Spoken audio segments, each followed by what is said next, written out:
Michael Church, Crawl Space Ninja, here with Dom Zukowski. He is our corporate trainer located here in Knoxville, Tennessee. Travels all over the country helping franchises and corporate locations make sure they're on par with the Crawl Space Ninja way. And today we're going to talk about one of the most overlooked things when doing crawl space insulation. What's that one area of the crawl space that most homeowners do not insulate? And we'll give you some tips on insulating your crawl space. Stay tuned.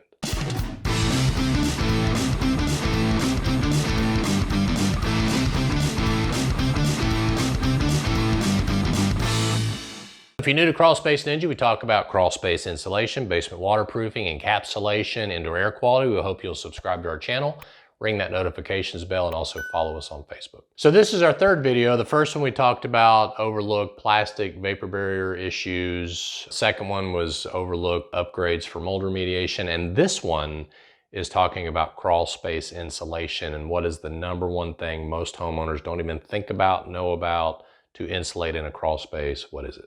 The rim joists. The rim joists. I'm not talking about just throwing bad insulation in the rim joists. What are we talking about? Our R10 termite resistant foam board, and then actually air sealing it up into there. That's right. How do you air seal it? We use handy foam, a little spray foam, just get it up in there, do a nice clean easy bead all the way around it.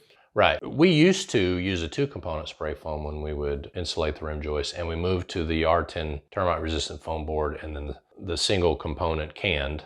The spray foam is very hard to get off if you ever have a leak or something like that in the rim joist. So sometimes your siding or your brick or your flashing or something may cause water to come in from the outside, and having that foam board and being able to remove that foam board to address that.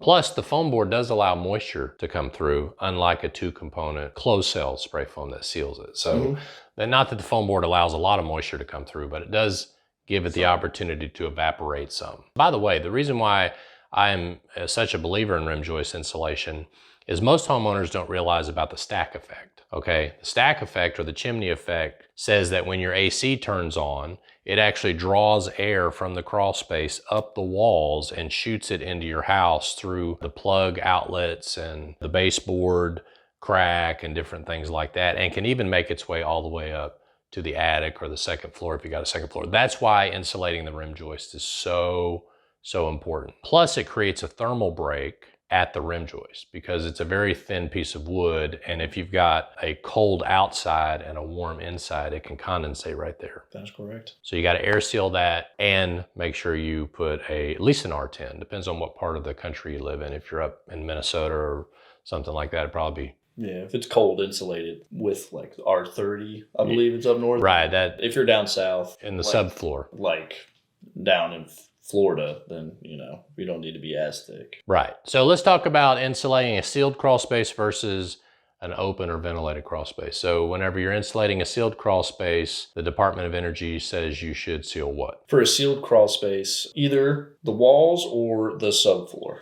Right. So when we talk about the walls, we're talking about insulating the foundation with either the Insul barrier or the R10 termite resistant foam board. That's because you're closing the vent, that becomes a thermal break.